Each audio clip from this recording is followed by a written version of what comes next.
नमस्ते, मैं गनीता राय आप सभी के बीच में दोस्तों। और आज की वीडियो, जैसे कि आप सोशल मीडिया पे एक वीडियो को बहुत ज्यादा देख रहे हैं कुछ समय से।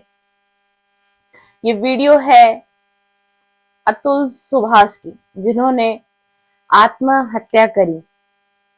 क्या लगता है आपको कि उन्होंने आत्महत्या करके उन्होंने सही किया, या फिर वो थोड़ी सी हिम्मत रखकर अपने इस केस को, वो चाहते तो वो दिल्ली हाई कोर्ट में अपील कर सकते थे और उसके बाद की ऊपरी अदालत एससी की कोर्ट यानी कि सुप्रीम कोर्ट में भी उनकी सुनवाई की जा सकती थी। लेकिन क्या उनकी सिचुएशन इस हालात में नहीं थी, वो समझ नहीं पाए।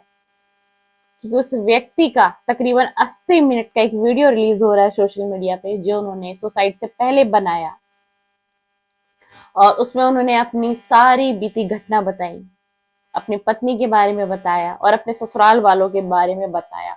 उसको सुनने के बाद भी ये समझ में आता है कि वाकई में उस इंसान की जो मानसिक स्थिति थी वो बहुत बद से बदतर हो चुकी थी, और इसीलिए वो समझ नहीं पा रहे थे कि आखिरकार उनको क्या फैसला लेना चाहिए। और उनको जो उन्होंने एक कदम उठाया, ये कदम उनको उठाना नहीं चाहिए था।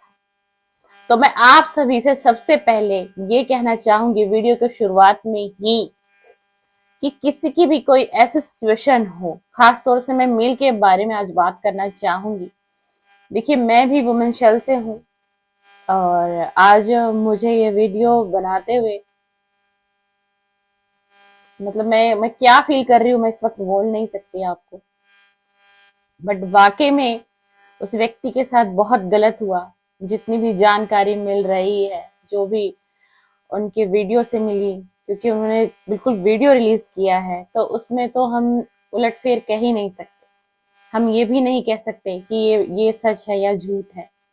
क्योंकि कहा जाता है ना कि जब इंसान, कहते हैं कि कहा जाता है, आपने सुना होगा कि मरते वक्त एक इंसान ना झूठ नहीं बोलता। जी हाँ, बिल्कुल ये सही है और सत्य है। उस व्यक्ति की एक एक बात सच है, और उस सच में उसका वो दर्द झलक रहा है। उसका वो मानसिक तनाव, जो उसको टॉर्चर किया गया पत्नी के माध्यम से, ससुराल के माध्यम से, चाहे वो उसकी मदर इन लॉ हो, ब्रदर इन लॉ हो और उनकी वाइफ हो, और उनकी पत्नी ने उनको अपने बच्चे से भी मिलने नहीं दिया। तो कितना दर्द उस इंसान के दिल और दिमाग में था, और पैसों का नुकसान होता चला जा रहा था। तकरीबन उस वीडियो में उन्होंने ये बताया 13 लाख से भी ज्यादा वो पैसे दे चुके थे, और वो प्रोफेशनल एक इंजीनियर थे, और सालाना इनकम उनकी बताई जा रही है तकरीबन तकरीबन 40 लाख से भी ज्यादा थी, जो कि उनकी पत्नी को पता था। और आखिरकार ये रिश्ता कैसे बना, ये शादी कैसे हुई, एक वेबसाइट के थ्रू दोनों मिले, और दोनों ने फिर शादी का फैसला लिया। 2019 में उनकी शादी हुई, और तकरीबन 6 से 8 महीने के बाद ही, या साल भर के बाद से, ये रिश्ता बिगड़ने लग गया। और उस दौरान उनके एक बेटे ने भी जन्म लिया। और बहुत सी उन्होंने बातें वीडियो में कुछ इस तरीके से बताई हैं कि सुन के भी हैरानी हो रही है कि मतलब कितना मानसिक तनाव उस व्यक्ति ने झेला 2019 से लेके, और ये 2024 खत्म हो रहा है। इन सभी चीजों के पीछे एक मुख्य कारण था तनाव, तनाव, तनाव, एंजाइटी और डिप्रेशन, जिसमें कि उस व्यक्ति ने अपने दिल की बात किसी से वो शेयर नहीं कर पाया, और अंदर अंदर वो घुटन, वो तकलीफ उसकी एंजाइटी को, उसकी डिप्रेशन को, उसके तनाव को बढ़ाता चला गया। और आखिर ऐसे क्या वजह थी जो उन्होंने इतना बड़ा कदम उठाया? उन्होंने अपने बारे में कम सोचा, उन्होंने अपने माता पिता, अपने भाई के बारे में सोचा। उन्होंने सोचा कि जब मैं इतना सह रहा हूं, इतनी तकलीफ, इतना दुख दे रहा हूं, तो ये मुझ तक ही सीमित होना चाहिए था। क्योंकि जब कोर्ट की तारीखें लगती थी, क्योंकि जो उनकी पत्नी थी निकिता, उन्होंने उनकी माँ के पर भी बहुत सारे इल्जाम लगाए, दहेज के लगाए, तरह तरह के इल्जाम लगाए, मारपीट के भी इल्जाम लगाए, उनके ब्रदर के ऊपर इल्जाम लगाए, और उनके फादर के ऊपर भी इल्जाम लगाए।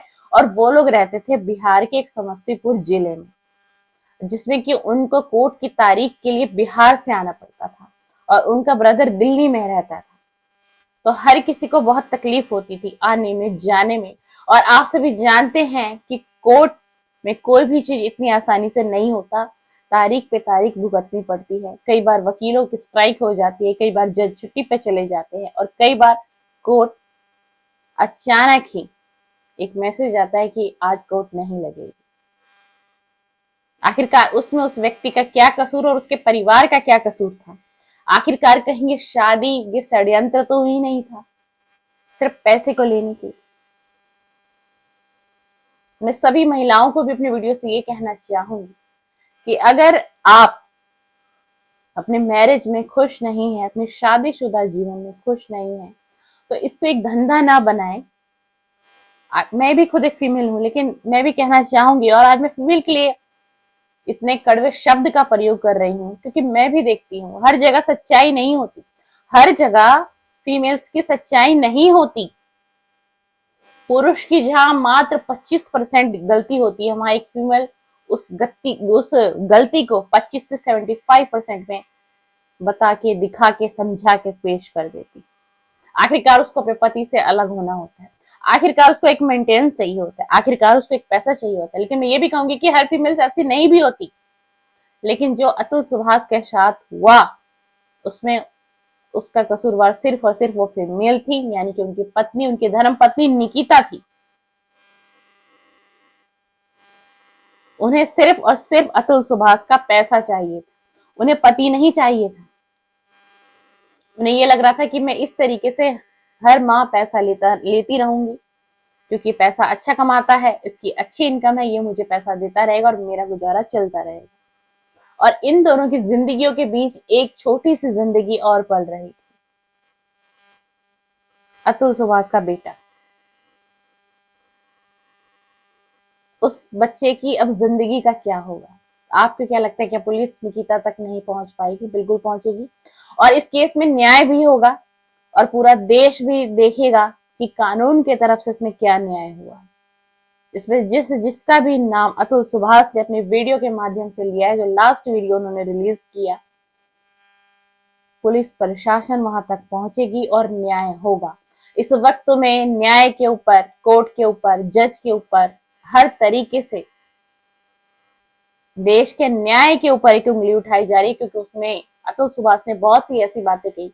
उन्होंने जज पर भी इल्जामात लगाए, कोर्ट पर भी लगाए। उन्होंने ये भी कहा कि पैसा खाया जाता है तो केस आगे बढ़ाया जाता है, तरह तरह के इल्जामात उन्होंने लगाए। लेकिन मैं अपनी वीडियो के माध्यम से यही कहूंगी कि उनको न्याय मिलेगा और बहुत जल्द उनको न्याय मिलेगा।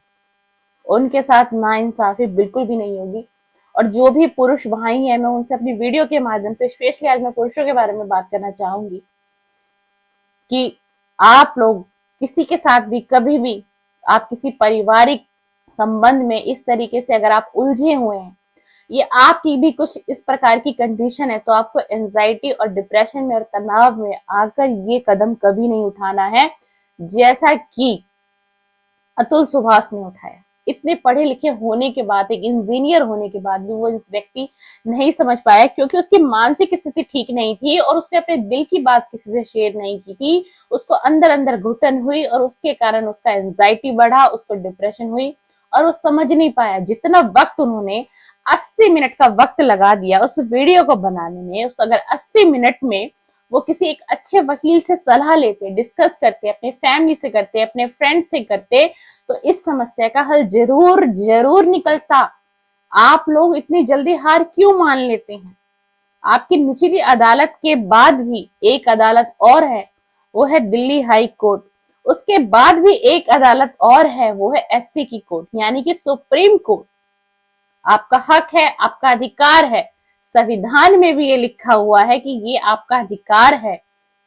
आप अपनी अपील को आगे भी बढ़ा सकते हैं, ना कि आप एक इस प्रकार का कदम उठाए जैसा कि अतुल सुभाष ने उठाया।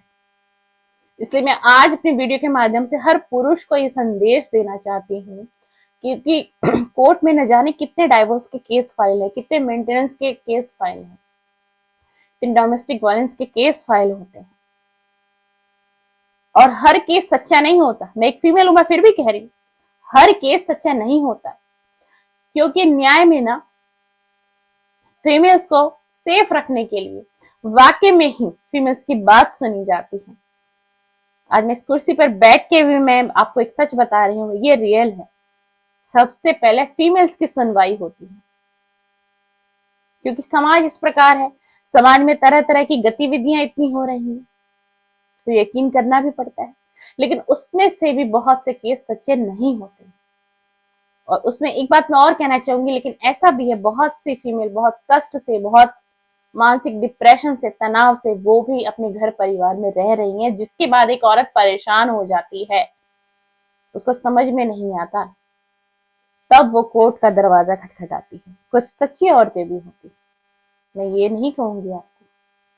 बहुत से केस हम देखते हैं, हम तो केस को ना बहुत डीपली एनालाइज करने की जरूरत ही नहीं पड़ती, हम बातों बातों में पकड़ लेते हैं कि कौन सा केस सच्चा है जो हमारे पास आया है और कौन सा केस झूठा है जो हमारे पास आया है। लेकिन इसमें मैं अतुल सुभाष जी के लिए यही कहना चाहूंगी, और मुझे आज बहुत दुख हो रहा है इस वीडियो को शूट करते हुए, कि इतना अच्छा पढ़ा लिखा हुआ व्यक्ति, इतना समझदार, जो कि बिहार के एक समस्तीपुर जिले से थे, और उन्होंने एक ऐसा गंभीर कदम उठा लिया। पर मैं उनकी मानसिक हालात को समझ सकती हूँ। जब इंसान एक डिप्रेशन और एंजाइटी में आ जाता है ना, तो उसको कुछ समझ में नहीं आता। लेकिन मैं फिर से एक बात रिपीट करना चाहूंगी, जो 80 मिनट उन्होंने इस वीडियो को रिलीज करने में, बनाने में, शूट करने में लगाया, उस 80 मिनट में अतुल सुभाष जी को डिस्कस करना चाहिए था अपने वकील से। अगर वो वकील भी उनको समझ में नहीं आ रहा था, तो वो 2 से 3 से 4 वकील से डिस्कस कर लेते, अपने फ्रेंड से करते, अपनी फैमिली से करते, लेकिन ये कदम नहीं उठाते तो इस समस्या का हल जरूर निकलता। और मेरे दोस्त, अगर आपकी भी कोई सिचुएशन ऐसी है, इस प्रकार है, आप भी किसी कश्मकश में हैं, या आपका भी कोई कोर्ट केस बहुत पुराना चल रहा है, 10 साल, 15 साल, 6 साल, 7 साल से चल रहा है, और आप मेंटेनेंस पे मेंटेनेंस अपनी वाइफ को दे रहे हैं, तो कहीं ना कहीं जो आपने एक लॉयर को हायर किया हुआ है, आपके उस लॉयर में ही कमी है। मैं आपको स्पष्ट बात से कह देती हूँ, आप अपने लॉयर को चेंज करिए, स्पष्ट बात करिए। आपको लगता है कि आपका लॉयर हैंडल नहीं कर पाएगा, आप नेक्स्ट लेवल का लॉयर हायर करिए, और उसके बाद भी आप दिल्ली हाई कोर्ट में भी अपील कर सकती हैं, उसके बाद आप सुप्रीम कोर्ट में भी अपील कर सकते हैं। लेकिन इस तरीके से आपको तनाव और एंजाइटी का शिकार नहीं होना पड़ेगा, जैसे कि अतुल सुभाष इस एंजाइटी और डिप्रेशन का शिकार हो चले। और मात्र उनको तो 2 से 2.5 साल हुए थे कोर्ट की तारीखों पर, और मैं अगर आपको बताऊं ना, तो लोगों का कोर्ट केस 10 साल, 15 साल, 7 साल, 8 साल से लोग इस चीज को, इस पीड़ा को झेल रहे हैं। तो आपको कभी भी, ईश्वर ना करे, मैं तो ये प्रार्थना करती हूँ कि कभी किसी भाई के जीवन में इस प्रकार की समस्या या दिक्कतें आई, लेकिन अगर आई हैं या है आपकी लाइफ में कोई ऐसी दिक्कत मेरे दोस्त, तो आप बहुत गहराई से एनालाइज करिए, ना कि ऐसा कदम उठाइए। आप अपने लॉयर को भी चेंज कर सकते हैं, लॉयर से डिस्कस करिए कि क्या है मेरे केस में, क्या स्टेटस है, अभी तक कहां तक पहुंचा, और आगे क्या होने वाला है मेरे केस में। जब आप ये वर्ड्स दे देंगे ना अपने लॉयर को, तो उसको समझ में आ जाएगा कि इसको चीजें समझ में आ चुकी हैं कि आगे किस लेवल पे मेरा केस जाने वाला है और क्या हो सकता है। कहीं ऐसा तो नहीं कि वो वकील आपसे सिर्फ पैसे पर पैसा बनाया जा रहा है और आपकी तारीखों को बढ़ाया जा रहा है। कुछ केसों में ऐसा भी होता है, और उसके बाद भी आपने वकील चेंज किया, उसके बाद भी आपको समझ में नहीं आ रहा, फिर आप किसी एक्सपर्ट की भी सलाह ले सकते हैं। आजकल बहुत सी सलाह आपको मिलेंगी। और उसके बाद भी मैं फिर से आपको रिपीट कर देती हूँ, Delhi high court, supreme court की अदालत आपके लिए है। आप वहां जाकर अपील कर सकते हैं। ऐसे आपको निराश नहीं होना और ये कदम नहीं उठाना। चलिए, थैंक यू, धन्यवाद दोस्तों। मैंने ये वीडियो में ज्यादा आपको समझाया है और अतुल सुभाष की कहानी कम बताई है। मैंने सिर्फ समझाने के लिए वीडियो शूट किया है, क्योंकि अतुल सुभाष की कहानी आप सोशल मीडिया पे देख रहे हैं, कुछ समय पहले से देख रहे हैं, मेरी वीडियो आपको लेट मिली है। तो जो भी पुरुष है, आज की मेरी वीडियो स्पेशल भाइयों के लिए है, जरूर देखिएगा और मेरी इस वीडियो को शेयर कर दीजिएगा। एक पुण्य का काम होगा, आप मेरी इस वीडियो को शेयर करेंगे, ना जाने किसकी मदद हो जाएगी। थैंक यू, धन्यवाद, बहुत बहुत शुक्रिया।